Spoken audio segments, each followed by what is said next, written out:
Hi నమస్తే, welcome to iDream. నేను మీ anchor Pratyusha. మనం ఆరోగ్యంగా ఉండాలి, హ్యాపీగా ఉండాలి అంటే మన రోజువారీ జీవితంలో కొన్ని మార్పులు చేర్పులు చాలా ఇంపార్టెంట్. లైఫ్ స్టైల్ చేంజెస్ కానీ, మనం ఏం తినాలి, ఎలా తినాలి, ఎంతవరకు తినాలి, ఇవన్నీ కూడా చాలా ఇంపార్టెంట్ అనమాట.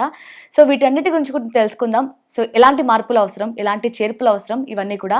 సో ఈరోజు మనతో పాటు హెర్బా వాలే Ayurveda and yoga private limited నుంచి ప్రముఖ హెర్బలిస్ట్ బి ఆంజనేయరాజు గారు మనతో పాటు ఉన్నారు.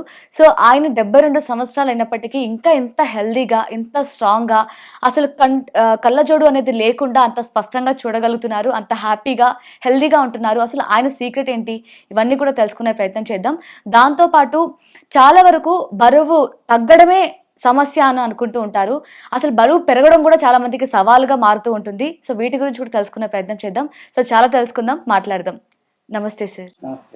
సో రీసెంట్ టైమ్స్లో మోస్ట్ కామన్గా అసలు పిల్లల, పెద్దల, ముసలాళ్ళు అసలు ఏమీ లేకుండా అందరిలో చూస్తున్న ప్రాబ్లం గ్యాస్ట్రిక్ ప్రాబ్లం. ఒక్క పూట ఆలస్యంగా అన్నం తింటే ఏదో గుండె దగ్గర నొప్పో, మంటో, అసలు ఏం అర్థం కాని ఒక పెయిన్ అయితే వస్తూ ఉంటుంది. సో ఇది గుండెకు సంబంధించిందా లేదంటే గ్యాస్ట్రిక్ ప్రాబ్లమా అనే ఎవరికి కూడా అర్థం కాని పరిస్థితిలో ఉందన్నమాట. సో ఎందుకు సార్ ఈ గ్యాస్ట్రిక్ ప్రాబ్లం ఎందుకు అందరిలో వస్తుంది? దీనికి ఏమైనా మీ దగ్గర పరిష్కారం ఉందా న్యాచురల్ పద్ధతిలో? అద్భుతమైన పరిష్కారాలు ఉన్నాయమ్మా. ఫస్ట్ ఏంటంటే, ఈ గ్యాస్ట్రిక్ ప్రాబ్లం రావడానికి కారణం ఏంటంటే, మనం తినే ఆహారంలో కెమికల్స్ ఉంటామమ్మా. అంటే పురుగు మందులు, ఎరువులు విపరీతంగా వాడడం వల్ల ఏమవుతుందంటే, వాటి యొక్క కణాలు అనేవి, అంటే ఏ అయితే అందులో విషతుల్యమైన పార్టికల్స్ ఉన్నాయో అవి మన ఆహారంలోకి వచ్చేస్తున్నాయండి. ఆకుకూరలు అవనివ్వండి, పళ్ళు అవనివ్వండి, కూరగాయలు అవనివ్వండి, ఇవన్నీ కూడా ఏంటంటే నిన్న స్ప్రే చేస్తే వాడు మార్కెట్కి వస్తున్నాయి. అలాగే ఇప్పుడు ఏమైందంటే జంక్ ఫుడ్స్ తినడం అనేది ఎక్కువైపోయిందండి. బయట ఏదో 3 o'clock బిర్యానీ అంటాం, మార్నింగ్ 5 o'clock బిర్యానీ అంట, 6 o'clock బిర్యానీ అంట, దానికోసం లైన్లో నుంచుని అది తినడం అంటే ఎంత దౌర్భాగ్యమో చూడండి. నిద్రపోవాల్సిన టైంలో బిర్యానీలు తిని ఇంటికి వచ్చి నిద్రపోతున్నారు. ఆ బిర్యానీ తింటా మళ్ళీ కూల్ డ్రింకులు. ఆ కూల్ డ్రింకులు తాగితే విషం అనేది ఎంతమంది చెప్పినా, ఎన్నిసార్లు చెప్పినా ఎవరు విన్నారు. ఈ విధమైన కెమికల్ ఫుడ్ తినడం వల్ల ఈ గ్యాస్ట్రిక్ ప్రాబ్లం అనేది విపరీతంగా పెరిగిపోతుంది. ఓకే, అంటే కూల్ డ్రింక్ తాగడం ప్రాబ్లమా లేదంటే బిర్యానీతో కలిపి తాగడం ప్రాబ్లమా సార్? కూల్ డ్రింక్ తాగడం ప్రాబ్లమే, బిర్యానీతో కలిపి తాగడం ప్రాబ్లం, రెండు ప్రాబ్లమే. అదే టైంలో కొబ్బరి బొండం తాగొచ్చు, మజ్జిగ తాగొచ్చు, లేకపోతే ఇంటికి వచ్చి చక్కగా ఏదో ఒకటి కలుపుకుని తాగొచ్చు. ఇలాంటివి ఏమీ లేదు. అందులో గ్యాస్ ఒకటి ఉంది, అనేక రకాల కెమికల్స్. ఆ రకమైన ఆహారం తీసుకోవడం వల్ల ఇబ్బంది అవుతుందమ్మా. నెక్స్ట్ ఏంటంటే, జీవనోపాధి కోసం రాత్రి జాబ్ చేస్తున్నారు చాలామంది, తప్పదు. కానీ దానికి సరిపడి జాగ్రత్తలు తీసుకోవాలి. పడుకోవాల్సిన టైంలోనేమో మెలకుగా ఉండి టైంలో పడుకోవడం వల్ల కూడా అనేక రకాలైన గ్యాస్ట్రిక్ ఇష్యూస్ వస్తాయి. ఈ గ్యాస్ట్రిక్ ప్రాబ్లం అనేది అందరూ ఏమనుకుంటారంటే, ఏదో ఒక డైజెల్నో, ఒక ఇంకోటో, ఒక ప్యాంటాపో ఏదో ఒకటి వేసేసుకుంటున్నాం తగ్గిపోతుందని అనుకుంటున్నారు. కానీ ఈ గ్యాస్ట్రిక్ ప్రాబ్లం రావడమే అనేక రకాల బ్యాక్టీరియా పొట్టలో ఉండటం వల్ల వస్తుందమ్మా. అనేక రకాల క్రిములు ఉంటాయి పొట్టలో, వాటి వల్ల వస్తుంది. అవి ఏం చేస్తాయంటే, మనం తిన్న ఆహారాన్ని అవి తినేసి అవి కొన్ని యాసిడ్స్ని రిలీజ్ చేస్తాయి. ఆ క్రిమిని చంపకపోతే గ్యాస్ట్రిక్ ప్రాబ్లం అనేది క్లియర్ అవుతుంది. అమీబియాసిస్ తోటి స్టార్ట్ అయ్యి కూడా గ్యాస్ట్రిక్ ప్రాబ్లం వస్తుంది. అతిగా తినటం వల్ల వస్తుంది, తినకపోవడం వల్ల వస్తుంది. ఇన్ని రకాలైన ప్రాబ్లమ్స్ గ్యాస్ట్రిక్ ప్రాబ్లం రావడానికి ఆస్కారం ఉంది. ఈ గ్యాస్ట్రిక్ ప్రాబ్లం అనేది మీరు నెగ్లెక్ట్ చేశారనుకోండి, ఇవాళ వచ్చి హార్ట్ అటాక్స్లో ఒక 30 to 40% గ్యాస్ట్రిక్ ప్రాబ్లం వల్ల కూడా వస్తాయండి. ఎందుకంటే బాగా బ్లోటింగ్ పెరిగిపోయింది అనుకోండి, అది వచ్చేసి నొక్కేస్తుంది. ఇక్కడ ఈ టర్నింగ్లో బయటికి రాలేదనుకోండి, నొక్కేస్తుంది. ఆ హార్ట్ మీద ఒత్తిడి పెరిగిపోతుంది. ఎప్పుడైతే హార్ట్ మీద ఒత్తిడి పెరిగిపోయిందో బీపీ రావడానికి ఆస్కారం ఉంది. హార్ట్లో అన్ఈవెన్నెస్ అంటే పాల్పిటేషన్ ఇలాంటివి రావడానికి కూడా ఆస్కారం ఉంది. హార్ట్ స్ట్రోక్ రావడానికి కూడా ఆస్కారం ఉంది. ఇదే గ్యాస్ట్రిక్ ప్రాబ్లం వల్ల పొట్టలో బ్యాక్టీరియా అన్నీ పెరిగిపోయి అల్సర్స్ ఏమైనా ఫామ్ అయ్యి, అల్సర్ ద్వారా ఆ బ్యాక్టీరియా మన బ్లడ్లో కలిసిపోయింది అనుకోండి, స్కిన్ ప్రాబ్లమ్స్, సోరియాసిస్ ఇలాంటివి రావచ్చు. అదే గ్యాస్ట్రిక్ ప్రాబ్లము బాగా ఎక్కువ పెరిగిపోయి బయటికి రాక లోపల బ్లడ్లో కలిసిపోయింది అనుకోండి, లివర్కి వెళ్ళి దాని ద్వారా బ్లడ్లో కలిసిపోయి అన్నీ చేసింది అనుకోండి, బ్రెయిన్కి వెళ్ళిపోవాలి. బ్రెయిన్కి వెళ్ళిపోవడం వల్ల ఏమవుతుంది, అన్ఈవెన్నెస్, చిరాకు, కోపం. ఎప్పుడైతే ఈ గ్యాస్ట్రిక్ ప్రాబ్లం అనేది, గాలి అనేది లక్షణం ఏంటమ్మా, అందులో బాడీలో వేడితోటి కూడిన వాయువు ఉంటుంది. వాయువు వేడి గాలి ఎప్పుడు ఎక్కడికి వెళ్తుంది, పైకి వెళ్తుంది. ఆ పైన ఉందమ్మా మన బాడీలో బ్రెయిన్. ఆ బ్రెయిన్ వేడెక్కుతుంది. దానివల్ల జుట్టు రాలిపోవడం, లేకపోతే కళ్ళు మంటలు, కంటి చూపు తగ్గడం, చెవిలో ప్రాబ్లమ్స్, అదేవిధంగా విపరీతమైన టెన్షన్, కోపం, చిరాకు, ఏ పని మీద కాన్సన్ట్రేషన్ ఉండదు. వీటికి కారణం ఏంటంటే గ్యాస్ట్రిక్ ప్రాబ్లం. ఒక ప్రాబ్లం నాటికి ప్రమాదం అనమాట. ఇదే బ్యాక్టీరియా పెరిగిపోయి రేపొద్దున మీకు మూత్రంలోకి కానీ, యూరిన్లోకి కానీ, లేకపోతే మోషన్లోని ఇలాంటిలోకి వెళ్ళి మోషన్ ద్వారా వెళ్ళింది ఎక్కువ అయిపోతే ఏమవుతుంది, పైల్స్ రావచ్చు. యూరిన్లో మ్యాక్సిమం ఈ బ్యాక్టీరియా కలిసిపోయి ఈ ఇబ్బంది వల్ల ఏమవుతుందంటే ఫిల్టరేషన్ సరిగ్గా లేకపోతే, కిడ్నీ ఫిల్టరేషన్ సరిగ్గా చేయకపోతే కిడ్నీ ప్రాబ్లం రావచ్చు. అతి ప్రమాదకరమైనది గ్యాస్ట్రిక్ ప్రాబ్లం. కాన్స్టిపేషన్ కూడా దానివల్ల రావచ్చు, దానివల్ల షుగర్ రావచ్చు. ఇన్ని రకాల ప్రాబ్లమ్స్ గ్యాస్ట్రిక్ ప్రాబ్లం వల్ల వస్తాయి. అందరూ ఏమనుకుంటారంటే ఒక జిలోసిల్లో ఒక యాంటాసిడ్ ఏదో ఒక బెళ్ళ వేసేసుకుంటే తగ్గిపోతున్నారు. ఇండైజెషన్ వల్ల కూడా గ్యాస్ట్రిక్ ప్రాబ్లం అవుతుంది. అంచేత ఈ కారణం తెలుసుకుని మనం అమీబియాసిస్ వల్ల వచ్చిందా, సో అందరిలో కూడా సేమ్ ప్రాబ్లం ఉండదు కదమ్మా. కొంతమందికి ఏమో ఆ పౌడర్ ఇస్తామమ్మా, ఇది మేము ఉదర సుఖి అని ఉందమ్మా, పొట్ట సుఖంగా ఉండాలి అనేది ఒకటి తయారు చేసాం. దీని పేరే ఉదర సుఖి. గ్యాస్ట్రిక్ ప్రాబ్లం అనేది పొట్టలోనే స్టార్ట్ అవుతుంది కాబట్టి ఆ గ్యాస్ట్రిక్ ప్రాబ్లం తగ్గడానికి ఇది ఇచ్చాము.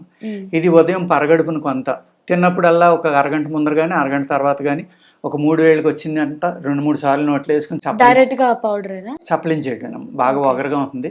వాటర్ తాగకుండా కనుక దీన్ని వాడితే ఎలాంటి గ్యాస్ట్రిక్ ప్రాబ్లం నుంచి అయినా ఉపశమనం కలుగుతుందమ్మా. ఇంకా ఇది ఏం చేస్తుందంటే కిడ్నీ స్టోన్స్ని కరిగిస్తుంది. అలాగే మౌత్ టు యానస్, ఎక్కడ ఆల్సర్ ఉన్నా కూడా ఒక 20 రోజులు నిలబడేవాడికి ఆల్సర్ కూడా క్లోజ్ అయిపోతుంది. అంత చక్కగా పనిచేస్తుందమ్మా. ఎప్పుడైతే ఈ గ్యాస్ట్రిక్ ప్రాబ్లం వల్ల అల్సర్స్ వచ్చినాయో అక్కడి నుంచి సూక్ష్మజీవులు మీ బాడీలోకి వెళ్ళడం వల్ల స్కిన్ ప్రాబ్లమ్స్ వస్తాయన్నాను కదండి. ఇటువంటివి రాకుండా ఉండాలి అంటే మీరు ఇండైజెషన్ లేకుండా చూసుకోవాలమ్మా ఫస్ట్ని. దానికి చక్కగా ఏంటంటే వాము మనకు బ్రహ్మాండంగా దొరుకుతుందమ్మా. వాము అన్ని చోట్లకి తెలుసు. పూర్వం ఏంటంటే పల్లెటూరులో కడుపులో నొప్పి వచ్చింది అనగానే వాము వేడి చేసి ఆ ఇనప ముక్కుడి మీద వేసి మాడుతూ ఉండగా కాసి నీళ్ళు వేసి ఆ నీళ్ళలో కాస్త ఇంత ఉప్పు వేసి ఇస్తే 5 నిమిషాల్లో కడుపు నొప్పి తగ్గిపోయేది. 5 నిమిషాల్లో ఈ లూజ్ మోషన్స్ ఏదైతే ఇండైజెషన్ వల్ల వచ్చిన మోషన్స్ ఉన్నాయో అవి తగ్గిపోయి, అలాగే అజీర్ణం కడుపులో నొప్పిగా ఉందన్నా అదే ఇచ్చేవారు. అరగంటలో నాకు ఆకలి అవుతుంది అన్నం పెట్టిన. ఎన్ని రకాలుగా ఒక సింపుల్ వామ్ అనే దాన్ని వాడుకోవచ్చమ్మా. ఆ వామ్ని ఏం చేయాలి, మీరు డైరెక్ట్గా వాడితే పనిచేయదమ్మా. ఇనప మూకుడు కానీ ఇనప గరిటి కానీ తీసుకుని అది బాగా డార్క్ బ్రౌన్లోకి మాడిపోయేలాగా చేసి ఆ పొయ్యి మీద ఉండగానే అందులో వాటర్ పోయాలి. సుయ్యమని పొంగుతాయి. ఆ పొంగినప్పుడు ఆ వాములో ఉన్న ఏదైతే ఆయిల్ ఉందో మనకి ఎన్ని రకాలైన ఉపశమనాలు కలిగించింది అది వాటర్లో అప్పుడు ఫిల్టర్ చేసుకుని ఆ వాటర్లో కాస్త సాల్ట్ వేసుకుంటే ఒక మిరాకిల్ మెడిసిన్ లాగా పనిచేస్తుందమ్మా. ఓకే. సో ఇప్పుడు నార్మల్గా గ్లాస్లో వాటర్లో వామ్ వేసుకొని ఇనుపగడ్డి కాల్చి అందులో పెట్టినా కూడా రాదా? కంపల్సరీగా దాని మీదే వేపించాలి. Okay okay. లేదంటే మీరు బాగా డార్క్ బ్రౌన్ వచ్చేలాగా వేపించేసి కంగమింగా కొట్టి ఒక దీంట్లో వేసుకుని డబ్బాలో, అంటే దొరకని ప్రదేశాల్లో అప్పుడు వేడి నీళ్ళలో ఇది కొంచెం వేసుకుని వడపోసుకుని తాగినా కూడా కొంతవరకు వర్కౌట్. మీకు 100% పని చేయాలంటే అదేనమ్మా. అది పొయ్యి మీద ఉండగానే నీళ్లు పోయాలి. పోసినప్పుడే అందులోంచి పూర్తిగా ఆయిల్ అనేది బయటకు వచ్చి చక్కగా గ్యాస్ట్రిక్ ప్రాబ్లము, అజీర్ణము, కాన్స్టిపేషన్ ఎన్నో వాటి మీద మీ పొట్టలో ఉన్న క్రిములను చంపడానికి అద్భుతంగా పనిచేస్తుంది. అలాగే తినకూడని పదార్థం ఏంటంటే ఈ గ్యాస్ట్రిక్ ప్రాబ్లం ఉన్నవాళ్ళు అసలు స్వీట్ ఎట్టి పరిస్థితుల్లో తినకూడదు. ఈ బ్యాక్టీరియా అన్నిటికీ కూడా స్వీట్ అంటే చాలా ఇష్టం. అది క్రానిక్ అయిపోయి ఆ బ్యాక్టీరియా ఈ మా గ్యాస్ పౌడర్కి తగ్గలేదంటే ఇంకొక రకం పౌడర్ ఇస్తాం అమ్మా. అదేం చేస్తామంటే బెల్లం ముక్క తినమంటాం. ఆ బెల్లం ముక్క తిన్న తర్వాత అరగంటకే ఆ పౌడర్ మజ్జిగలో కలిపి తీసుకోమంటాం. దీనికి స్వీట్ అంటే ఇంట్రెస్ట్ కదమ్మా. ఈ బెల్లం ముక్క ఎప్పుడైతే తిన్నాడో అన్ని కూడా బెల్లం తిందామని వచ్చేస్తాయి. ఆ టైంలో ఈ మెడిసిన్ మొత్తం చచ్చిపోయి ఒక మోషన్ అయ్యి బయటికి పోతుంది. ఆ ట్రీట్మెంట్ చేసి ఇది ఇస్తాం అమ్మా తగ్గకపోతే. ఇలాగ అనేక రకాల ట్రీట్మెంట్లు. అలాగే ఎప్పుడు కూడా వీళ్ళకి కాన్స్టిపేషన్ ఉందనుకోండి, గ్యాస్ట్రిక్ ప్రాబ్లం ఉన్న వాళ్ళకి వేడి నీళ్ళలో ఒక స్పూన్ నెయ్యి వేసుకున్నమ్మా బాగా తిరగబోసుకుని ఆ వేడివేడిగా తాగిస్తే చక్కగా మోషన్ అవుతుంది. లేదు పేరు నెయ్యి దొరికే వాళ్ళు నెయ్యి ఈ పట్టిక పంచదార 2 కలిపమ్మ రోజు ఉదయం లెగ్గానే పరగడుపుని తింటే చక్కగా మోషన్ అవుతుంది. లేదు నైట్ పడుకునేటప్పుడు 2 చెంచాలు కొబ్బరి నూనె కొంచెం నిమ్మకాయ పిండుకుని గోరువెచ్చగా తాగినా కూడా గ్యాస్ట్రిక్ ప్రాబ్లం తగ్గుతుందమ్మా. పులితేనుపులు ఆగిపోతాయి. మంచి ప్రోటీన్, మంచి లూబ్రికేషన్, పేగులకు అంటుకుని మొత్తం మౌత్ టు కిందకి వరకుని చక్కగా ఫ్రీ మోషన్ అయ్యేలాగా సహకరిస్తుంది. చాలా బలం కూడా. ఎప్పుడైతే మీ పేగులకి ఈ జిడ్డు అనేది అంటుకుందో అది మోస్ట్ ఇంపార్టెంట్. మన నెయ్యి, నూనె, ఈ కొబ్బరి నూనె ఇలాంటివి ఎందుకు ఎక్కువగా వాడమనివ్వరంటే పూర్వం మీ ప్రేగులకి ఆ నూనె ఒక కవచంలో ఏర్పడి మిమ్మల్ని కాపాడు. అప్పుడు ఈ గ్యాస్ట్రిక్ ప్రాబ్లం అనేది ఉంది. ఇప్పుడు కొలెస్ట్రాల్ అని భయపెట్టేసి అసలు నూనె అనేది తినకుండా చేసేసి ఏ రకమైన ఆయిల్ కూడా పొట్టలోకి వెళ్ళట్లేదు. ప్లస్ మనం తినేది హైలీ పవర్ఫుల్ కెమికల్స్ ఉన్న ఆహారం. ఎప్పుడైతే ఈ లేయర్ మీ పేగులకు అంటుకుని లేదో ఈ డైరెక్ట్గా పేగులు అబ్జర్వ్ చేసేసుకుంటున్నాయి ఈ కెమికల్స్ని. దానివల్ల అల్సర్స్, గ్యాస్ట్రిక్ ప్రాబ్లమ్స్ విపరీతంగా పెరిగిపోతున్నాయి. అంచేత మీరు లూబ్రికేషన్ అనేది పేగులకు ఉండాలి. పేగులకు ఒక కవచంలా కాపాడాలి అంటే తప్పనిసరిగా మీరు డైరెక్ట్గా గానుగులో ఆడించుకున్న ఆయిల్, రిఫైండ్ ఆయిల్స్ వాడితే ఉపయోగం ఉండదు. నెయ్యి ఇలాంటివి వాడుకుంటే కనుక ఈ గ్యాస్ట్రిక్ ప్రాబ్లం నుంచి చక్కగా బయటపడచ్చు.